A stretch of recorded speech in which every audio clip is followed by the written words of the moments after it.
اللهم صل على سيدنا محمد النبي الأمي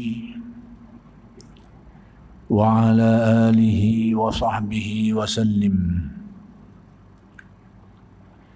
رب اشرح لي صدري ويسر لي أمري واحلل عقدة من لساني يفقه قولي ولا حول ولا قوة إلا بالله العلي العظيم. إلهي أنت مقصودي ورضاك مطلوبي، أعطني محبتك ومعرفتك. السلام عليكم ورحمة الله وبركاته. الحمد لله والشكر لله والصلاة والسلام على رسول الله أما بعد. Pertama sekali, mari kita bersyukur kehadrat Allah Subhanahu wa taala yang telah mengurniakan kepada kita nikmat-nikmatnya yang sangat banyak, sama ada nikmat yang zahir maupun nikmat yang batin. Mudah-mudahan segala nikmat-nikmat itu sentiasa dikurniakan kepada kita oleh Allah Subhanahu wa taala dan dijadikan kita orang-orang yang mensyukuri nikmat yang dikurniakan dengan menunaikan hak-hak kesyukuran itu. Mudah-mudahan dengan berkat syukur itu Allah Subhanahu wa taala menambahkan lagi kepada kita nikmat-nikmat yang lain. Dan insya-Allah pada malam ini akan diteruskan lagi pengajian kitab Mabadi' At-Tasawuf Al-Islami, yaitu prinsip-prinsip tasawuf Islam.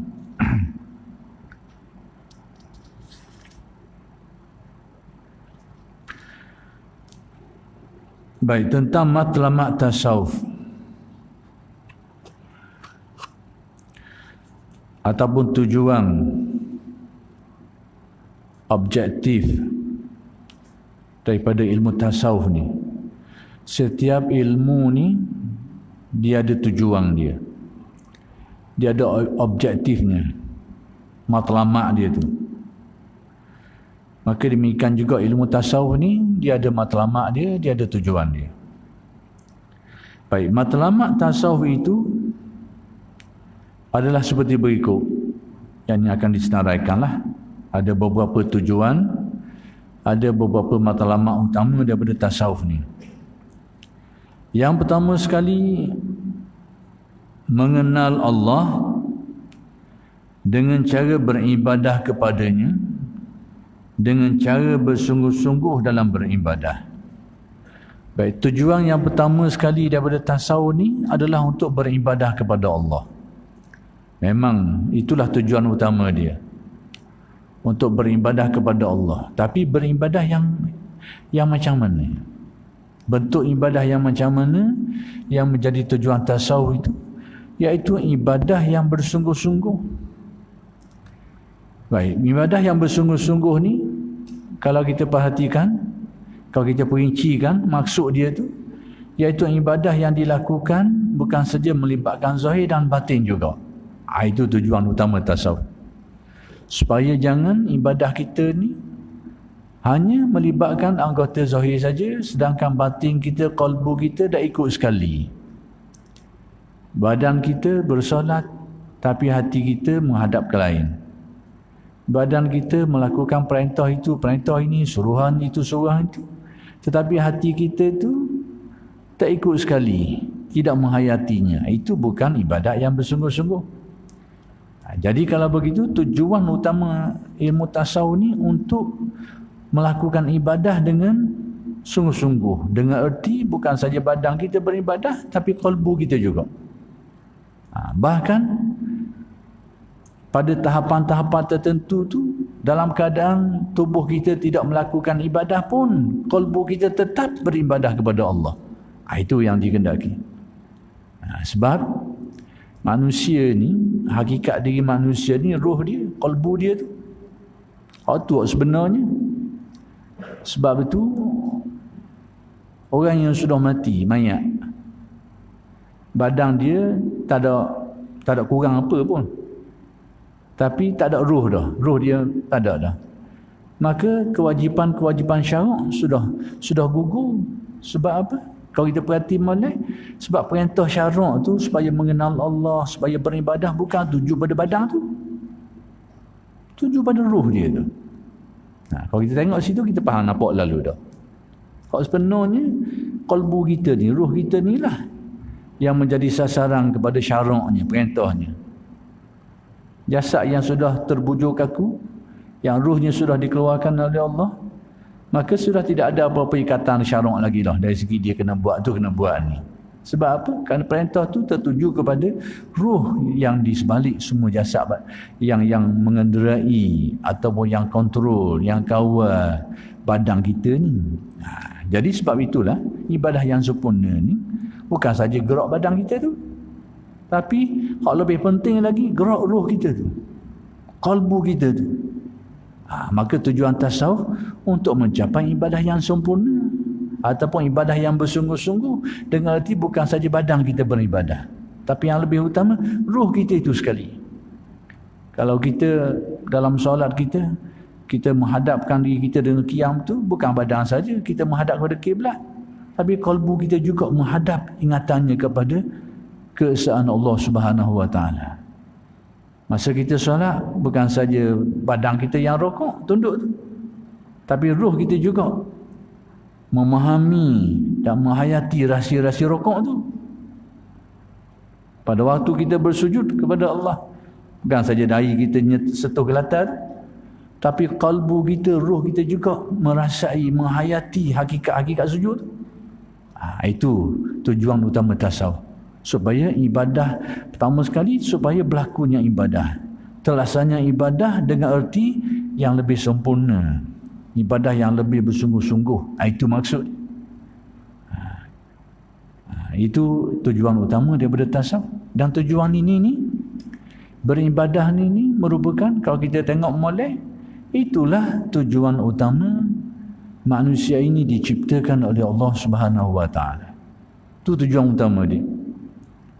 Di dalam Al-Quran, Allah Subhanahu wa taala menjelaskan, "Wa ma khalaqtul jinna wal insa illa liya'budun." Kata Allah, aku tidak menjadikan dua makhluk ni, jin dan manusia. Aku tak cipta dua makhluk ni kecuali untuk satu tujuan besar. Illa liya'budun. Supaya mereka dapat beribadah kepada Allah. Jadi ibadah yang dilakukan itu sudah tentu bukan saja badan, tetapi ruhnya sekali. Sebab manusia ni seperti yang sedia maklumlah, bahawa kita ni ada jasadnya dan ada ruhnya. Jadi ibadah yang sempurna ni sudah tentu bukan saja melibatkan badan kita, tapi juga melibatkan ruh. Jadi nak menjadikan ibadah kita ni melibatkan dua perkara tu, ruh dan jasad sekali tu, itulah tujuan utama daripada tasawuf.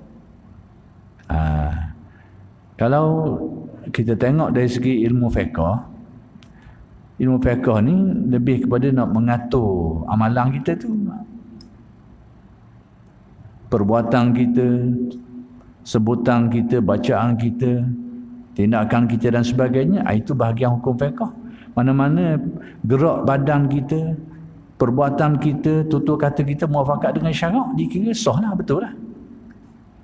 Tapi dari segi ibadahnya, sekiranya badannya melakukan semua itu ikut peraturan tu, maka badannya dikira beribadah lah. Tapi apakah itu hakikat ibadah? Belum tentu. Sejauh mana roh dia, kalbu dia itu mengikuti, ikut sekali apa yang dia buat tu. Itulah baru menjadi ibadah yang dimaksudkan di sini ni, iaitu beribadah kepada Allah dengan bersungguh-sungguh. Yang ini bukan saja badan, tapi ruh juga beribadah kepada Allah. Jadi berbalik dengan ayat tadi tu, bila Allah berfirman, wa ma khalaqtul jinna wal insa illa liya'budun, aku tidak jadikan jin dan manusia ini kecuali untuk tujuan beribadah kepadaku.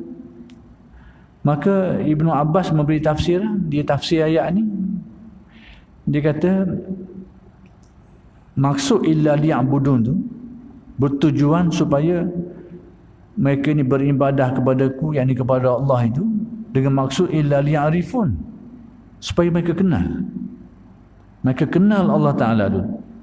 Jadi yang mendasari ibadah kita itu adalah kenal, makrifat. Dalam bahasa mudah kau, ibadah hak sebetulnya ni, hak sungguh-sungguhnya, apabila ibadah yang kita lakukan itu, yang ibadah itu asas dia itu adalah makrifat yang sebenar, yang kukuh. Makrifat, maksud kita buat ibadah atas dorongan makrifat kita tu, atas dorongan kita yakin kewujudan Allah, kita kenal sifat-sifat kesempurnaannya. Atas keyakinan itulah yang mendorong kita untuk buat ibadah. Itulah ibadah yang sempurna. Ibadah yang dilakukan tidak ada tujuan lain lagi lah kecuali kerana mengabdikan diri kepada Allah. Itulah tujuan utama tasawuf ni, supaya kita dapat buat ibadah dengan sungguh-sungguh, yakni dengan sebenar-benarnya.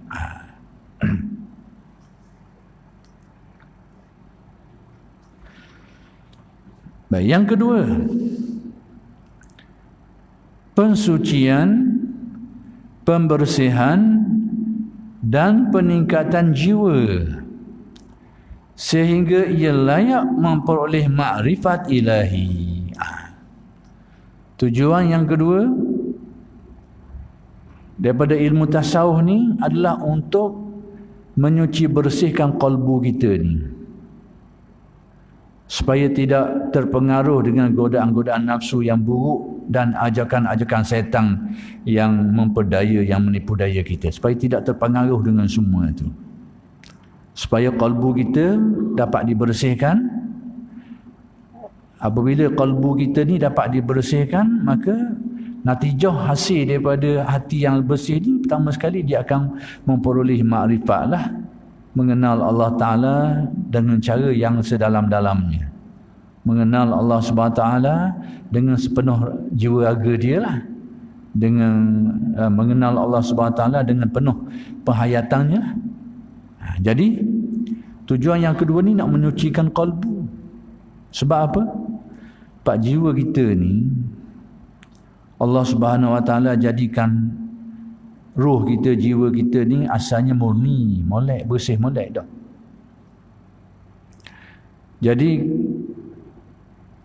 keadaan jiwa kita ni, fitrah naluri asal yang diciptakan Allah Ta'ala ni sudah bersih.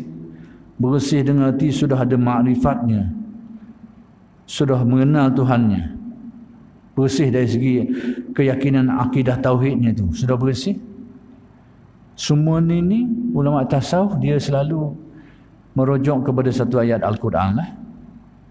Tapi sebenarnya banyak lagi lah dalil-dalil lain. Tapi ayat yang biasa menjadi rujukan ahli tasawuf nak menyatakan roh manusia ni, asal kejadian dia tu, sebelum dia dimasukkan ke dalam jasad dan dihubungkan dengan jasad tu, dia sudah bersih.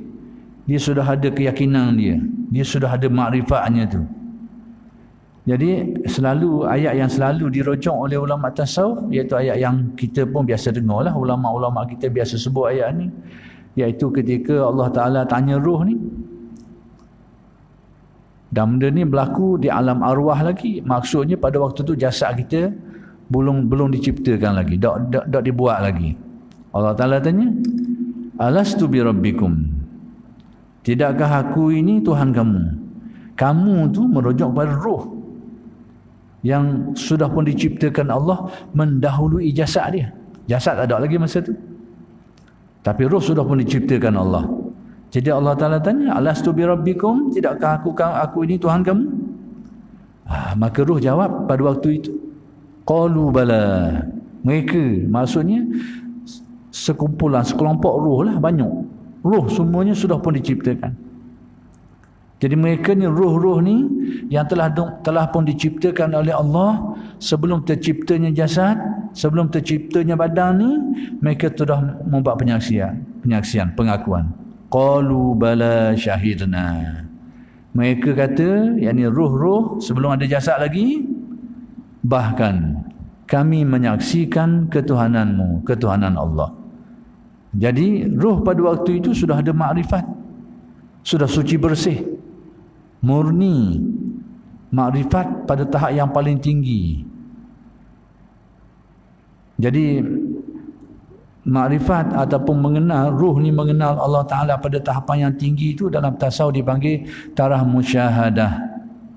Itu tahap yang tinggi dalam mengenal Tuhan lah. Dalam istilah tasawuf, tahapan tu diistilahkan, dan istilah mereka ni orang panggil musyahadah. Ambil di mana? Daripada ayat tadi juga, iaitu bila Allah Ta'ala kata, jawapan ruh tu, bala syahidna, bahkan kata ruh, kami menyaksikan kebenaran Allah Subhanahu wa Ta'ala. Menyaksikan syahidah ni tidak sama dengan alimah, tahu. Kita boleh meyakini sesuatu dengan jalan tahu. Kita boleh yakin, tetapi keyakinan kita yang kita perolehi dengan jalan tengok sendiri tak sama. Kalau ada orang khabar kita beritahu sesuatu perkhabaran yang kita yakin orang ni tak menipu, kita percaya ya khabar tu. Kita yakin. Tapi keyakinan kita ni tak sama apabila kita sendiri tengok benda tu. Benda tu kita sendiri tengok. Tahap keyakinan kita ni tak sama. Dari segi kekuatan keyakinan, dari segi kedalaman keyakinan, dari segi kehalusan fahamnya tak sama. Percaya atau tak percayalah. Jadi keyakinan yang mendalam itu, yang sudah pun dicapai oleh ruh di alam arwahnya itu, sebelum jasad ni diciptakan oleh Allah ni, maka taraf keyakinan dia masa tu, taraf makrifat dia masa tu, orang panggil musyahadah. Dia ambil daripada ayat tadi lah, bala syahidna, bahkan kami menyaksikan, yakni kebenaran ketuhanan Allah Subhanahu wa Ta'ala. Jadi kesimpulannya, roh ni pada asal naluri kejadian dia itu, fitrah awal dia itu sudah bersih, sudah bermakrifat, sudah mengenal Allah Subhanahu wa Ta'ala dengan sepenuh keyakinan.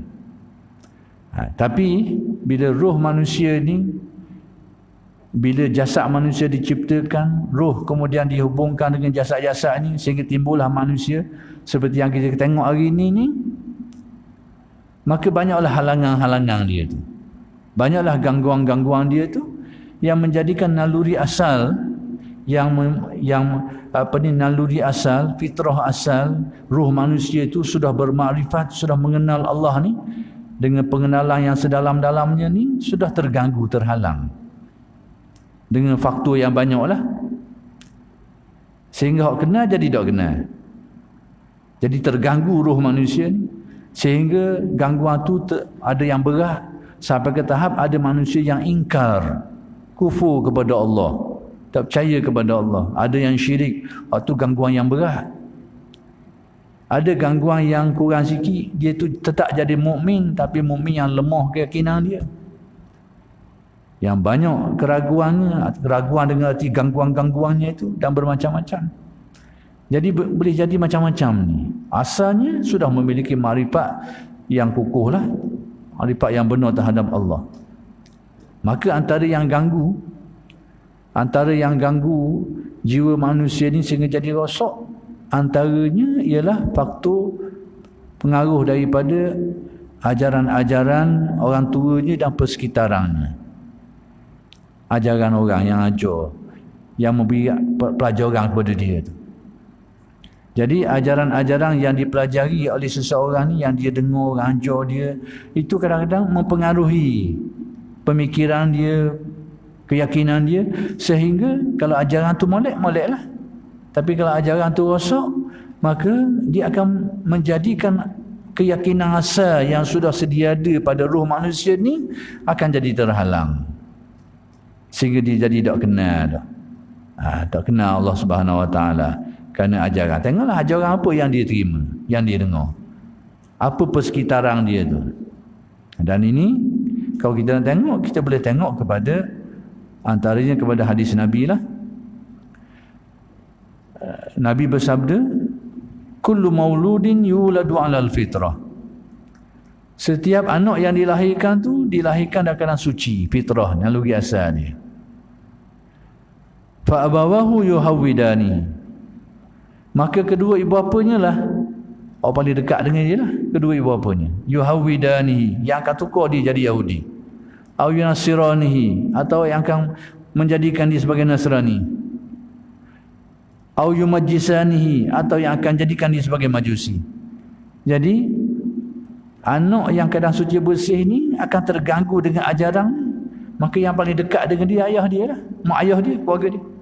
Tapi bukan mak ayah saja, persekitaran dia tu, masyarakat dia, guru dia yang duk keliling dia tu, apa benda dia ajar.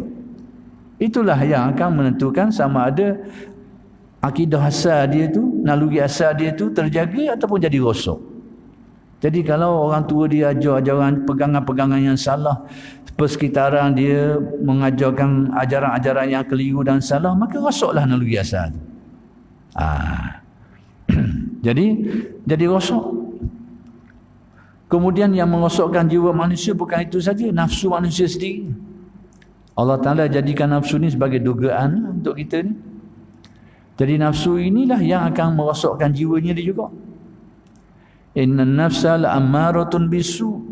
Nafsu ini memang betul-betul cenderung kepada keburukan dan kejahatan, keinginan dia tu, kemahuan dia tu. Ibu bagi nafsu manusia ni hubbud dunya lah, kegilaan manusia terhadap perkara-perkara keduniaan.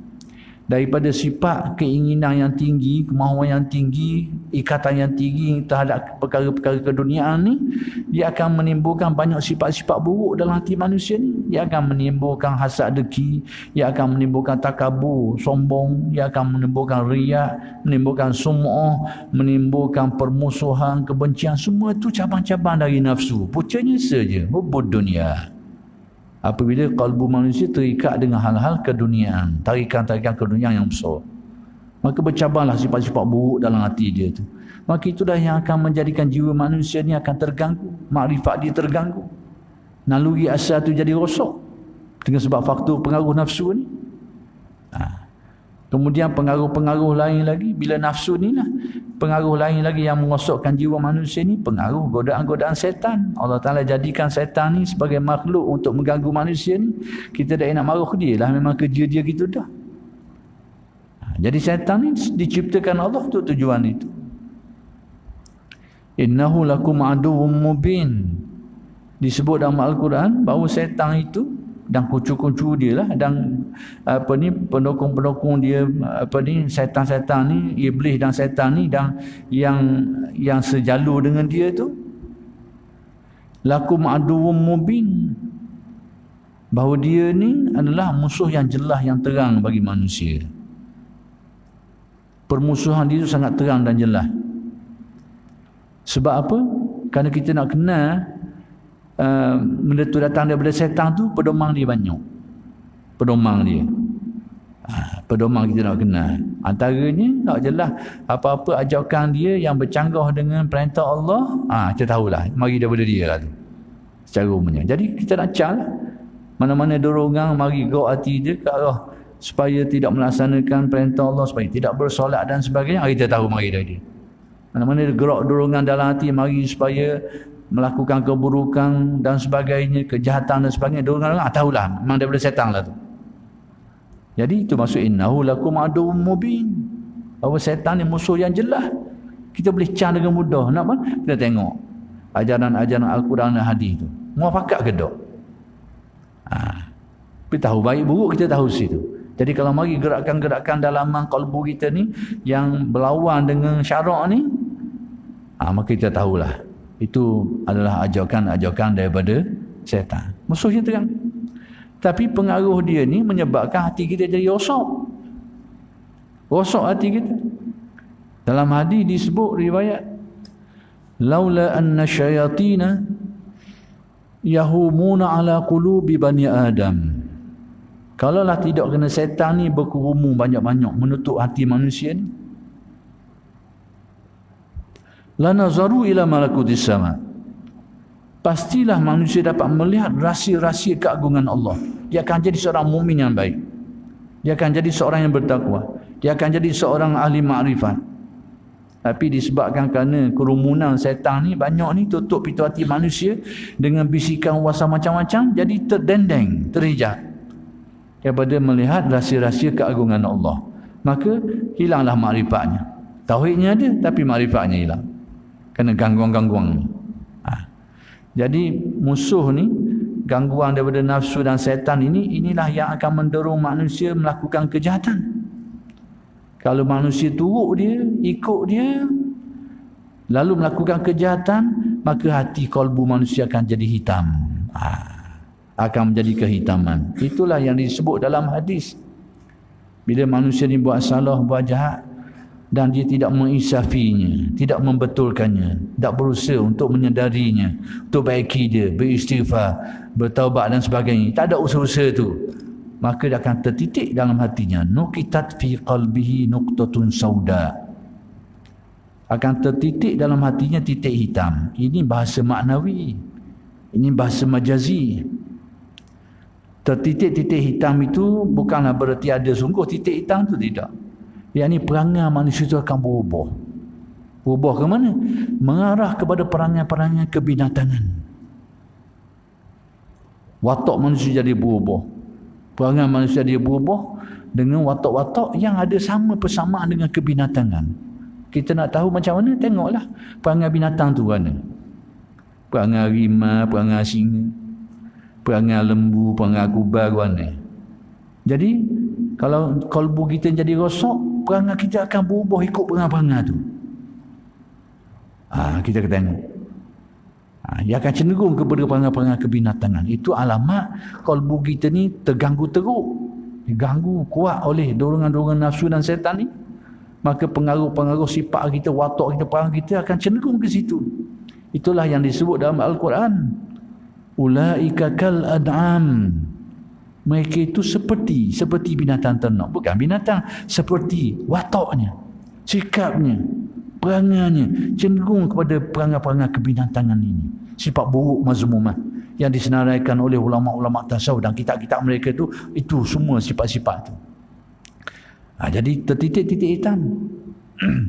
Titik hitam dalam kalbu manusia ni dia kata berubah perangai jadi perangai buruk. Akhlak-akhlak yang mulia hilang, terisi dengan akhlak-akhlak yang cela, yang mazmumah, akhlak-akhlak yang buruk, yang bermacam-macam lah, yang disebut oleh ulama tasawuf dan kitab-kitab mereka tu. Dengan tamaknya, dengan hasad dekinya, dengan kebenciannya, permusuhannya, lepas tu dengan takabur sombongnya, dengan riaknya, dengan semuanya ada belaka, cukup lekat. Semua itu perangai-perangai yang buruk, yang rosak. Tanda bahawa kalbu kita ni sedang diganggu kuat oleh golongan nafsu kita dan pedayang-pedayang setan. Dia sedang cekang kuat. Itu alamat. Alamat dia, kalbu kita jadi rosak, perangai kita jadi berubah teruk, mirip kepada perangai-perangai kebinatangan. Itu dia sebut. Jadi tasawuf ni nak bersih balik benda tu. Nak clear balik, nak bersih balik. Ada usahanya, ada manhajnya, ada caranya bagaimana nak betul balik benda tu. Ada pedoman-pedoman dia ni. Jadi kita kena belajarlah pedoman-pedoman dia, dan kalau kita belajar mulai ikut pedoman dia, insya-Allah akan nampak hasil dia tu. Cuma cepat lambat je lah, banyak sikit je lah, tapi insya-Allah akan nampak laluan dia. Ikut pedoman dia. Jadi antara tujuan yang kedua daripada ilmu tasawuf ni untuk menyuci bersihkan kalbu kita ni daripada pengaruh-pengaruh ni.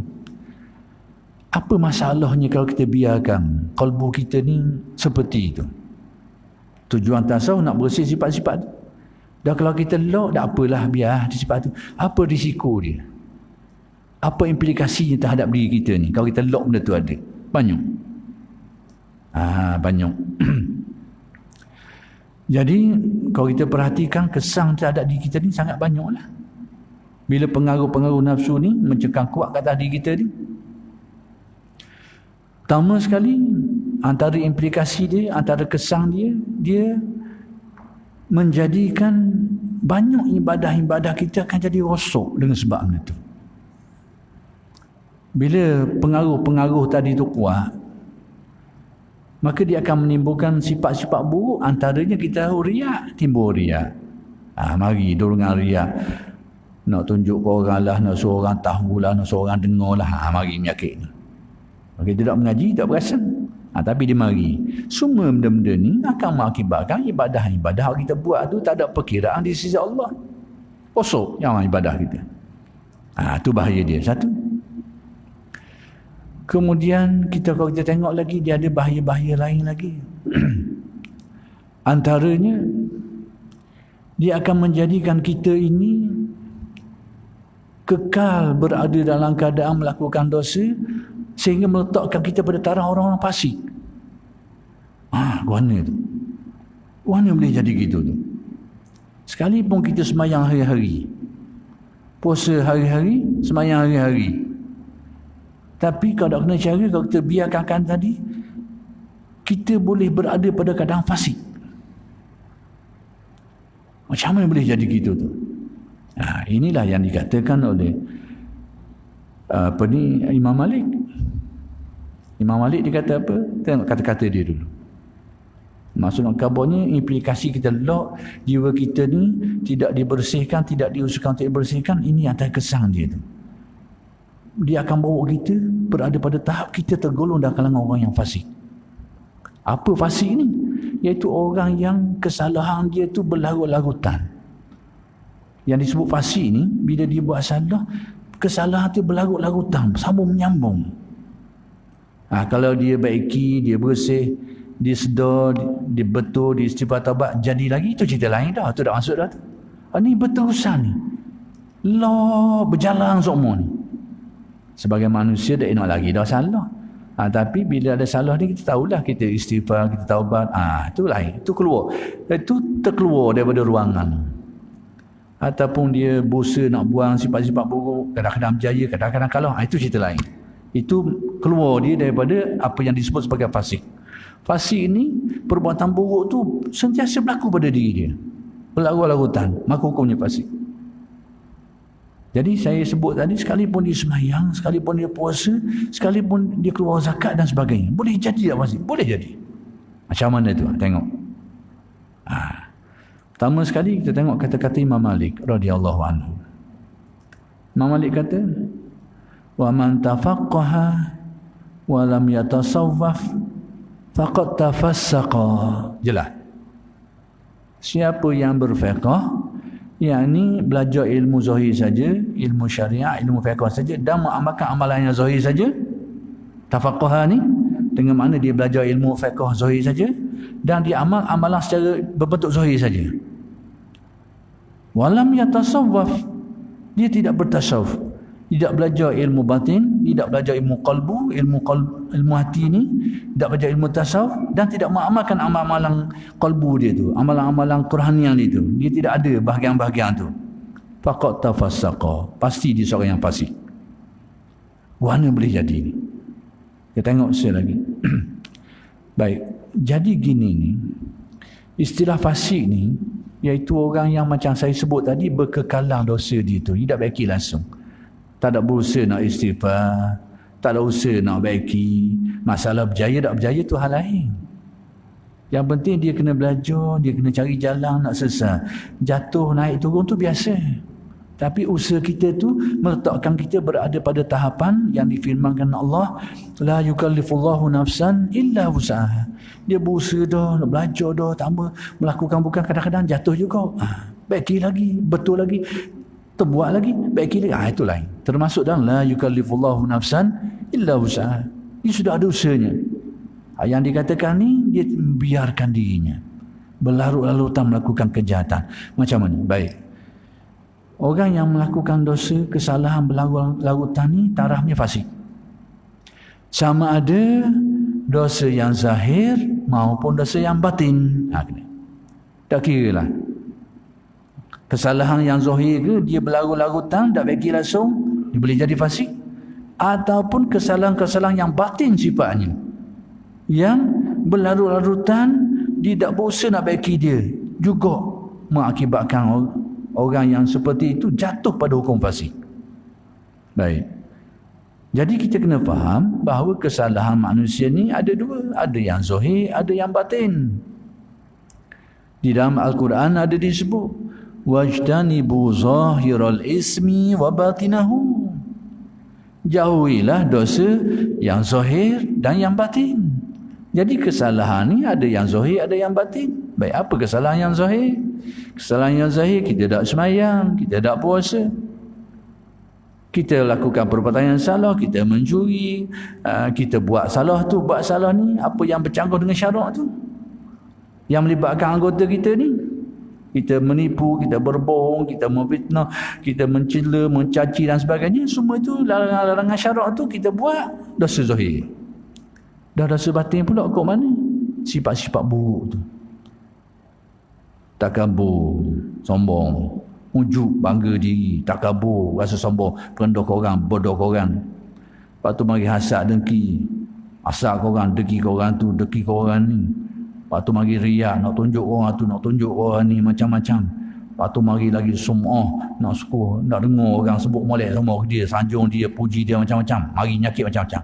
Benda-benda ni kalau ada dalam hati kita berterusan, maka hukumnya sama. Dosa tu dianggap berlarut-larutan, maka dia tetap dihukum sebagai fasik. Itulah maksud kata Imam Malik, faman tafaqqaha wa lam yatasawwaf. Siapa yang berfiqh saja, dia belajar ilmu syariat zahir saja dan mengamalkan amalan yang zahir saja, walam yatasawwaf, tidak belajar ilmu tasawuf dan tidak mengamalkan amalan tasawuf yang batin itu, faqad tafassaqa, dia jadi fasik. Sebab itu berkata al-Imam Abu Hasan Syazili, man lam yataghalghal fi ilmina hadha mata wa huwa musirrun 'alal kabair. Siapa yang tidak berkecimpung dalam ilmu kami ni. Ilmu kami ni ilmu apa? Ilmu tasawuf. Kerana Abu Hasan Syazili khususiah dia kepada ilmu tasawuf. Tapi dia alim, ilmu lain pun dia alim juga, dia ulama. Tapi orang kenal dia, kealiman dia, kedalaman ilmu dia pada bidang tasawuf. Jadi dia kata, sesiapa yang tidak berkecimpung dalam ilmu kami ni, ilmu tasawuf ni, dia mati dalam keadaan dia tidak sedar, dia rupa-rupanya berkekalang berada dalam wahwa musirun alal kabair, dia berkekalang melakukan dosa-dosa besar. Kerana bila kita ada sifat-sifat buruk tadi, dengan takabur, dengan ujub, dengan riak, dengan sum'ah dan sebagainya, kita jangan anggap benda dosa kecil, dosa besar lagi itu. Dosa besar. Sebagaimana kita semayang dengan kita takabur, tak ada beza dua tu. Dua-dua tu kelah dosa besar. Cuma bezanya, ni dosa zahir, ni dosa batin. Kita hasad dengki korang, kita riak, dia sama macam kita tak puasa. Sama. Dari segi dosa, kelah dosa tu. Dua-dua tu merupakan dosa besar. Semua bezanya, ni hak zahir, ni hak batin. Jadi kalau seseorang tu dia tak mengaji langsung tasawuf, tak ada langsung, tak mengaji apa, ilmu pun tak mengaji, apatah lagi nak memenuhi tuntutan dia, tak ada lagi. Maka kata Abu Hasan Syazili, mata wa huwa musirrun alal kabair, dia mati dalam keadaan dia tak sedar, rupanya dia berkekalang duduk dalam dosa besar. Nauzubillahi min zalik. Mudah-mudahan Allah jauhkan kita daripada sifat-sifatnya. Jadi itulah maksud yang nak diberitahu oleh pengarang kitab ni, bahawa salah satu tujuan utama tasawuf ni untuk menyucikan batin qalbunya daripada sifat-sifat yang buruk tadi. Sebab akibatnya buruk. Pertama saya khabar tadi, akibatnya dia menjadi sebab banyak amalan-amalan kita tu jadi sia-sia disebabkan kita penyakit-penyakit. Yang kedua, dia meletakkan kita ni besar kemungkinan menjadikan kita berada dalam keadaan fasik, kita tak sedar. Fasik kita. Yang ketiga, antara pengaruh-pengaruh ni yang menyebabkan dia akan menjadikan neraca nilai kita jadi rosak. Alat nimbang. Dia kalau barang tak cukup timbangan boleh tahan lagi. Tapi kalau alat rosak tu bahaya. Alat nimbang tu rosak dah. Kadang-kadang dia cukup nimbang, barang tak cukup. Tak cukup biasa. Alat macam molek. Maksud kita tahu barang ni tak cukup. Barang ni cukup kita tahu. Tapi kalau alat nimbang tu rosak, kita tak tahu cukup ke tak ni. Alat rosak. Jadi bila kita lock jiwa kita rosak, dia akan jadi alat nimbang kita jadi rosak. Hak molek kita nampak uduh, hak uduh kita nampak molek. Tu kesan dia. Dia akan jadi gitu. Hak molek dengan panduan syarak jelas, tapi kita nampak uduh dak sekarang. Tapi hak uduh terang-terang dengan syarak gini orang kan, tapi kita nampak jadi molek. Ini boleh berlaku. Tapi punca dia apa benda? Puncanya bila kalbu kita rosak dengan pengaruh nafsu dan setan. Na'udzubillah min zalik. Benda ni disebut dalam hadis. Nabi sebut dalam riwayat. Sahih Muslim pun ada sebut. Bahawa kalbu manusia ni akan terdedah kepada fitnah yang banyak. Maka mana-mana kalbu yang terima fitnah tu, yang menyerap, maksudnya dia tak lawang, dia tak tolak benda tu. Mungkin kerana dia tak ada mengaji ilmu ni, bab kalbu ni. Maka fitnah-fitnah yang masuk sampai ke dalam lah, sehingga menimbulkan sifat-sifat buruk dalam hati dia tu. Mari dorongan supaya, sedap orang puji. Kita terima, kita nak gitu. Timbul riak, timbul semua. Mari dorongan tengok, tak jadi dia ni boleh ke dia tak boleh aku ni apa ni, mari hasad deki, kita terima, serap masuk dalam, timbul hasad. Mari tengok aku ni lebih daripada orang lain, tak ada benda. Mari betul sungguh, memang kenyataannya memang gitu, memang aku lebih sungguh daripada orang. Mari takabur, mari sombong. Terima masuk tu, mari di dasar tu baru lekat masuk ke dalam. Dia menumbuhkan sifat-sifat buruk tadi tu, dengan riak yang takabur, dengan azabnya macam-macam. Itu masuk fitnah tu masuk dalam tu, tak ada napis langsung. Terima. Dia lekat dalam, jadi sifat buruk tadi. Timbul sifat buruk. Jadi bila kalbu manusia terima ni, akhir sekali dia sampai ke tak jadi rosak. Rosaknya kalbu manusia ni, Nabi sifatkan dia seperti orang buat nyebuk air, purung air tu. Purung air yang duduk terikuk gini. Dah lah hitam bawah tu, duduk terikuk gini. Maksudnya air pun tak lekat, hitam meletung. Nabi mensifatkan kalbu yang rosak jadi macam tu. Air dah lah tak lekat, dia pula diri sendiri jadi hitam. Jadi Nabi kata pada waktu tu, la ya'rifu ma'rufan wa la yunkiru munkaran. Dia tak kenal dah mana baik buruk masa tu. Semabur habis dah. Tak ada neraca penimbang dah. Tak ada neraca. Mana baik, mana buruk, mana boleh, mana tak boleh. Tak ada neraca dah. La ya'rifu ma'rufan. Dia tak kenal dah benda ma'ruf. Wala yunkiru munkaran. Dia tak ingkar, dia tak kenal dah perkara mungkar. Jadi semabur habis dah. Boleh jadi terbalik kadang-kadang. Sebab apa jadi gini? Itu punca tadi.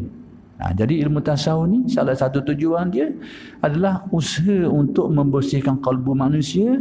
Supaya apa? Supaya mudah-mudahan tak ada nyakit tadi tu. Mudah-mudahan kalbu kita ni dapat kenal mana yang baik-baik lah. Masalah kita dakwah cerita lain. Tapi kita kenal benda ni baik. Cuma hati kita mungkin pengaruh nafsu jahat sikit, tak mau buat. Ataupun kita tahu benda ni buruk, tapi hati kita, nafsu kita tahu. Tapi kita akui memang benda buruk. Tapi kita buat juga. Itu hal lain sikit. Tapi dia kenal. Mana baik, mana buruk dia kenal. Dia tahu, dia cam. Tak keliru baik buruk ni. Masalah buat tak buat, itu hal lain. Itu nombor 2. Tapi bila tak ada kenal, jadi masalah. Jadi terbalik. Jadi bertukar. Ini punca kalbu manusia rosak dengan pengaruh nafsu. Nafsu yang berlebihan, yang dibiarkan, yang tidak diusahakan untuk disucikan tu, dia akan jadi macam tu. La ya'rifu ma'rufan wa la yunkiru munkaran. Dan banyak lagi lah kesan-kesan pengaruh-pengaruh nafsu. Dia akan jadi gitu. Tapi na'udzubillah lah. Nafsu ni kalau terutamanya, tak apalah kita kabur lah. Hak paling bahaya sekali bila nafsu ni mengisi dada-dada alim ulama. Ni bahaya. Mengisi dada-dada alim ulama. Dia akan menimbulkan segolongan ulama yang disebut oleh Al-Ghazali sebagai ulama usul. Ulama yang buruk. Ulama yang buruk ni, na'udzubillah, dia akan guna keilmuan dia itu untuk tujuan-tujuan tak molek. Kita minta berlindung dengan Allah, biar jauh lah daripada Kita buat salah dan kadang kita tak tahu lebih tahu. Tapi kalau kita buat salah dengan kita tahu, itu buruk, jauh lebih buruk daripada kita buat salah dan kadang kita tak tahu. Jadi rosoknya alim ulama kadang-kadang disebabkan kerana pengaruh nafsu-nafsu buruk ni. Dan kerosakan alim ulama, kesan daripada orang ramai tu lebih berat. Lebih berat. Jadi kita minta berlindung dengan Allah. Mudah-mudahan Allah Ta'ala jauh kita lah. Kalau kita jadi orang yang alim sikit, ada ilmu sikit-sikit ni, mudah-mudahan biarlah kita ni dijauhkan Allah daripada pengaruh nafsu tu. Supaya apa?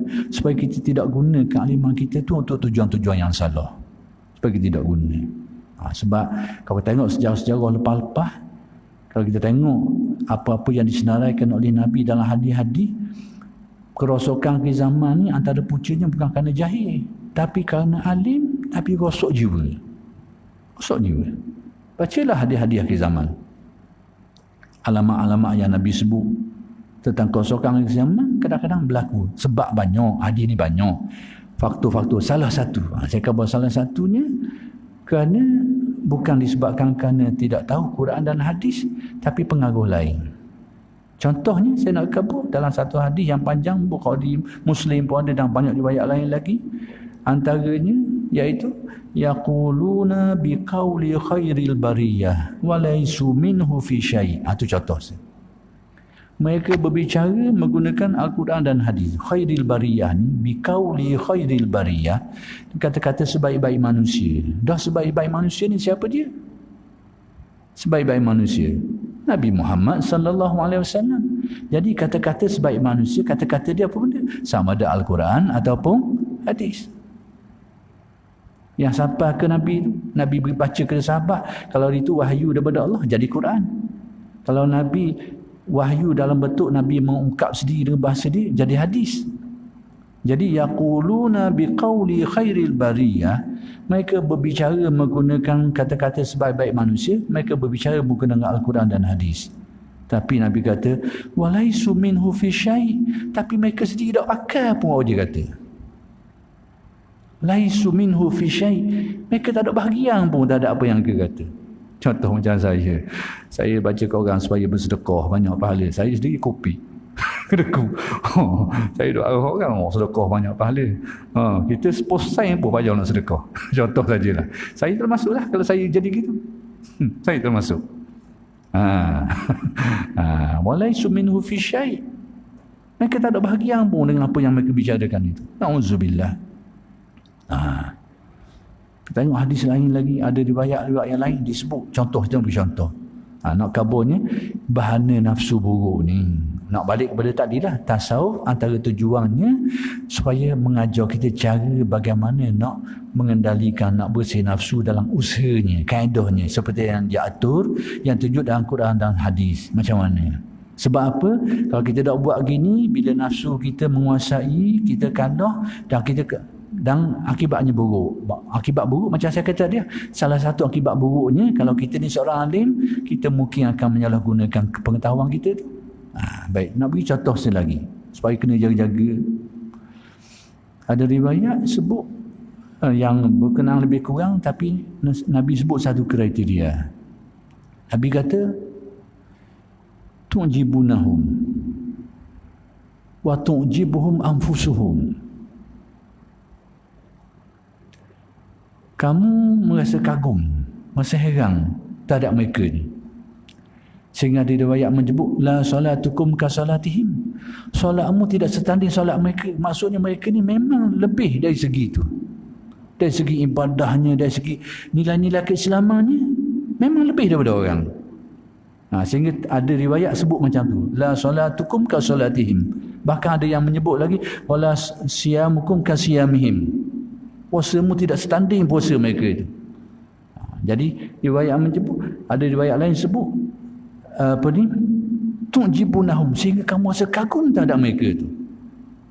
Kita rasa rendah diri, ya Allah, aku ni dah Allah, amalan tak ada. Tapi yang kita kagum tu, tapi Nabi beritahu satu aspek buruknya. Wa tu'jibuhum anfusuhum, tapi mereka sendiri juga kagum terhadap diri mereka sendiri. Allah, kita kagum ke dia, dia juga kagum terhadap diri sendiri. Masya Allah. Sepatutnya Orang kagum kita, kita tidak kagum terhadap diri kita. Kita tawaduk. Tu hak tuntutan syaraknya. Orang nak kagum kita kan ada dia lah. Dia tengok gitu. Tapi kita ni jangan kagum terhadap diri sendiri. Kagum terhadap diri kita, terhadap diri kita sendiri itu, itulah sifat-sifat yang dinamakan ujub dan bawa pada takabur. Itu sifat-sifat buruk yang sangat buruk. Nak kabur. Jadi semua tu datangnya pengaruh daripada godaan nafsu dan pedayaan syaitan. Itu maksud. Nak kaburnya, nak balik tujuan asal. Bahawa tasawuf ni ilmu yang mengajar kita macam mana nak mengendalikan nafsu kita ni supaya kita ni tidak dikuasai olehnya. Supaya kalau kita jadi orang alim pun, orang alim yang memberi manfaat kepada orang. Orang alim ni kalau dia jujur molek, dia ni besar kedudukan di sisi Allah. Kerana ilmu dia tu, kalau dia ajar seorang, orang tu beramal ni sampai bila-bila sahang boleh ke dia.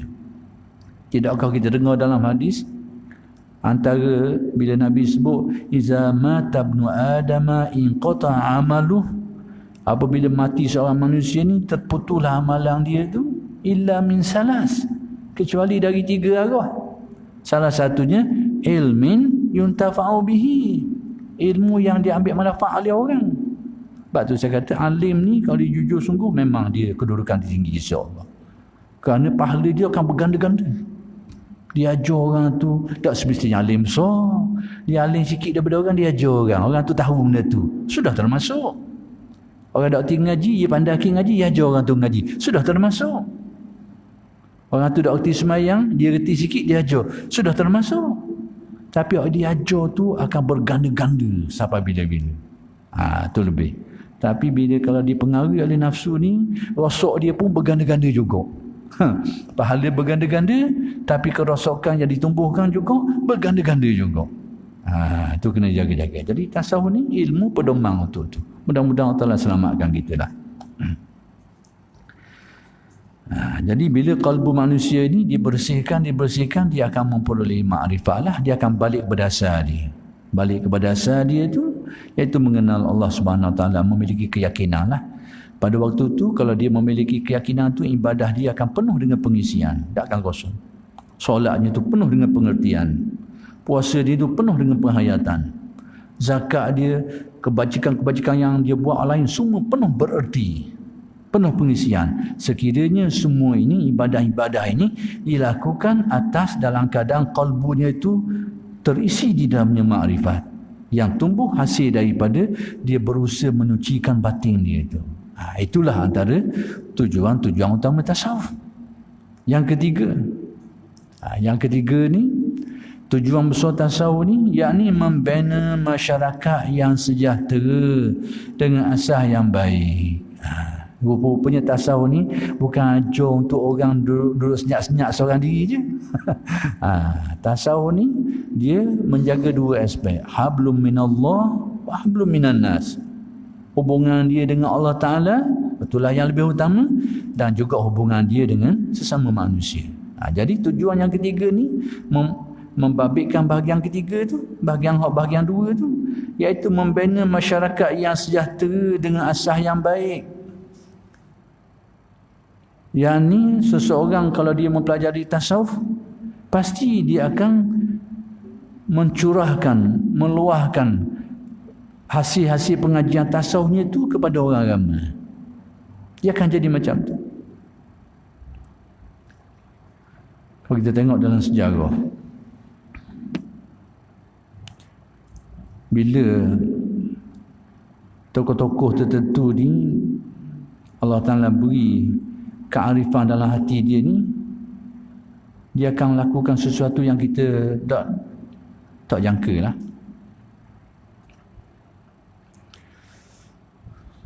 Sayyidina Umar contoh. Sayyidina Umar ni orang tahu dia ke hati kah beda, bekeng pun bekeng kah. Tapi bila nurul iman mula menusuk masuk ke dalam kalbu dia, dia menjadi orang yang raqiq al-qalbi, orang yang sangat halus jiwa dia. Tapi tegah tetap tegah lah. Sebelum tu bekeng lain, bekeng. Ni tegah. Tegah tapi raqiq, halus jiwa dia. Lain. Dekat-dekat je tu. Bekeng bahar gampang. Ini bekeng ni bahar gampang. Ini tegah lain tapi halus jiwa dia. backhand ni, kalau dia orang salah, dia akan hukum dia tu capur dengan gerang, capur nak marah. Tu orang backhand. Kalau orang tegah ni, dia jatuhkan hukum untuk selesaikan masalah tu, tapi dalam hati dia ada penuh rahmat supaya orang ni jadi betul, jadi molek. Tu beza. Jadi Sayyidina Umar sebelum tu backhand. Backhand. Tapi lepas tu dia jadi orang yang tegah tapi raqiq al-qalbi, halu juga dia. Maka antara keadaan-keadaan yang menjadikan dia ni, bila nur qalbu ni masuk ke dalam qalbu dia ni, nurul iman, nurul ma'rifat ni, menjadikan Sayyidina Umar ni pada waktu dia diangkat jadi khalifah ni, lepas dia jadi khalifah, dia tak nak tidur malam. Dan dia tak tidur malam, dia pergi jalan ke Terawih. Kita orang-orang bawa khalifah tu, bukan pegawai, khalifah sendiri pergi jalan kita. Maka banyaklah kisah-kisah yang melibatkan Sayyidina Umar ni, dan dia mengalami menjumpai banyak pengalaman. Tapi nak kabarnya, pattern dia ni, dia bila dia hubungan dia kuat dengan Allah Ta'ala, dia tak akan bawa, dia bukan jenis dia lari daripada orang tu. Siapa tu tak, dia akan ke arah membetulkan orang ramai ni. Ni contoh Sayyidina Umar. Malam-malam jalan dia, kita tengok. Maka di situlah banyak pengalaman. Antara pengalaman kisah ni, saja nak cerita kisah-kisah ni untuk menjadi pedoman kita lah. Tengah-tengah hidup cari rumah, takut-takut ada orang tak selesai ni, hidup sandar dinding rumah seorang miskin, ibu, mak dia ni, jual susu. Jual susu. Jadi hidup nyandar dinding, dengar orang dalam tu cakap susu. Mak dia kata, kita ni susu ni kita kena capur air sikit, nanti banyak sikit boleh untung. Dia kabarkan anak dia. Anak dia dia pesan gitu. Masuk dia nak macam ada unsur dok comel sikit lah dalam bisnes dia tu. Kita capur sikit, nanti kan banyak sikit, banyak untung sikit. Tapi anak dia bantah. Tak boleh mak, salah mak. Anak dia marah. Tak boleh buat gini. Sebab apa? Mak dia kata, tak apa, tak ada orang tahu. Dia tak ada dengar. Tak, Tuhan umur tahu. Kata. Tuhan umur. Dia sebut Tuhan umur. Maksudnya Allah Ta'ala lah, tapi dibahasa kaitkan dengan umur. Mungkin pelajaran tu dapat dia belajar dengan Sayyidina Umar, dia panggil Tuhan umur. Tahu. Jadi kisahnya panjang lah. Kisahnya panjang. Tapi nak beritahu keadaan-keadaan ni berlaku ni, Sayyidina Umar ni siapa begitu dia pergi kemasyarakatan maksudnya. Sebab tu dalam hadis, khairun nas yang anfa'uhum linnas, sebaik-baik manusia ni, tanda dia orang yang paling banyak manfaatnya pada orang lain. Bukan orang paling banyak celaka, tak ada orang, manfaat dia pada orang. Orang akan dapat banyak manfaat dia tu. Jadi manfaat banyak ni dia akan mari daripada qalbu yang baik. Kalau qalbunya baik, banyaklah manfaat daripada orang. Tapi kalau qalbu dia rosak, maka banyaklah kecelakaan dia terhadap orang. Percayalah, dua je. Kalau qalbu dia baik, banyak manfaat pada orang. Tapi kalau qalbu dia sakit, banyaklah kecelakaan terhadap orang. Itu dia. Dia pedoman di situ. Jadi tasawuf ni antara ketiganya, dia akan membina masyarakat. Bila qalbu dia itu, dia hidup molek, dia akan cenderung untuk berkhidmat kepada orang. Dia akan cenderung untuk, kalau dia tahu orang ni jahil, dia berasa nak ajar. Kalau tahu orang susah, dia berasa cari jalan nak selesai masalah nak ada. Kalau qalbu dia molek, dia akan jadi gitu dengan sendirinya.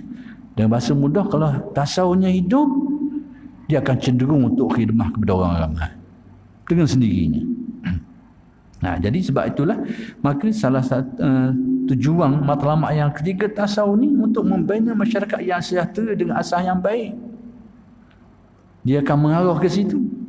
Akhlak yang mulia, berpegang dengan peraturan-peraturan agama dan jalan-jalan rahsia kesufian yang meningkatkan martabat pengamal tu. Maksudnya kalau kesemua ahli masyarakat itu belajar tasawuf, dia akan membentuk satu masyarakat yang baik lah. Ataupun sebahagiannya itu menghayati ilmu ni, dia akan buat baik kepada orang. Dia akan berusaha untuk membina kebaikan dalam masyarakat dia. Sekalipun bukan semua orang dalam masyarakat dia tu orang yang baik-baik. Tapi dia akan cari jalan untuk membawa kebaikan kepada masyarakat dia tu, kepada umat dia, kaum dia, tak kira lah ke mana-mana pun. Jadi inilah tiga matlamat besar daripada ilmu tasawuf ni. Jadi kalau kita dapat simpulkan bahawa dua hak pertama tu hubungan seseorang tu dengan Allah Ta'ala. Itu tujuan besar tasawuf. Yang kedua, membabitkan hubungan kemasyarakatan. Sama ada bila ahli masyarakat tu sendiri mempelajari tasawuf, dia akan jadi orang-orang yang baik masyarakat. Tapi kita payahlah nak buat jangkaan gitu, sebab ada kata sebuah masyarakat tu kalau tak ada ajar, tak jadi, dia kena ada. Masyarakat mesti ada je ke mana-mana pun. Ada yang baik, ada yang kurang baik. Begitulah. Jadi kalau nak mengharapkan masyarakat semua jadi orang baik-baik belaka, ada kata payah sikitlah. Benda tu tak mungkin, agak kebarangkalian tu agak nipi. Tapi tak mustahil. Tapi ghalibnya ada sekelompok yang baik, ada sekelompok yang kurang baik.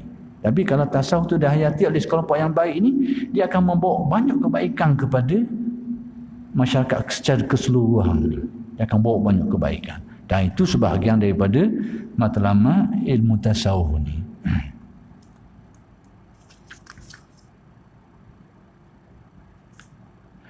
Baik, sikit lagi saya nak ambil nak ambil sikit ni. Langkah-langkah mencapai makrifat. Ni nak ambil sikit, dah tak berpanjang sangat lah. Baik, apa benda cara-cara, langkah-langkah untuk mencapai makrifat ni? Pedoman-pedoman kita untuk mencapai makrifat yang merupakan salah satu tujuan besar tasawuf tu. Baik, makrifat itu tercapai melalui 4 peringkat. Kata pengarang kitab ni ada 4 peringkat untuk manusia memperoleh makrifat ni. Baik, peringkat yang pertama iaitu mengarahkan keinginan kepada makrifat dan membina kemahuan yang tinggi untuk sampai kepada Allah. Hak mula-mula sekali, kiblat hati tu kena betul. Kiblat hati tu. Kiblat hati tu biar kena mengarah ke mana? Memang ada kemahuan kita untuk memperoleh makrifat tu.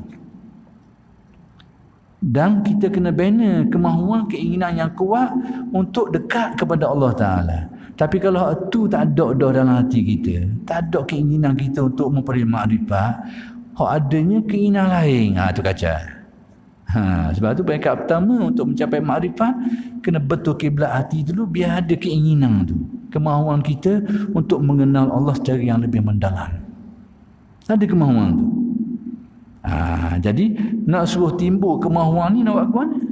Ianya akan sempurna dengan cara berikut. Cara nak tanam dalam hati tu supaya ada keinginan untuk mengenal Allah tu, supaya kiblat kita beralih tu daripada menghadap keinginan nak tu nak ni supaya ada keinginan kita untuk kenal Allah. Nak suruh timbul tu nak buat ke mana? Ni kata pengarang kita ni, dia akan sempurna, dia akan tercapai dengan cara berikut. Pertama, saya nak khabar orang lain tak berpanjang. Pertama sekali, mengingati Allah semata-mata. Iaitu dengan menghidupkan zikrullah. Itu jalan pertama dia. Langkah pertama dia. Menghidupkan kalbu kita dengan ingat kepada Allah. Dan nak ke mana nak suruh ingat tu? Tu teknik lain. Tu dia ada manhaj lain. Tapi nak khabarnya, salah satu pedoman awal supaya kiblat hati kita tu terbalik daripada menghadap nak tu nak ni, supaya nak mengenal Allah Ta'ala, kunci dia kena hidupkan dia dengan ingat kepada Allah. Itu dia. Melalui jalan zuhud dan tawadhu, yakni dengan jalan hati itu merasa zuhud dengan erti memandang kepada yang lain itu rendah kedudukan dia dan merasa mulia dengan Allah Ta'ala. Nak suruh timbul zuhud tu. Dan nak buat kan?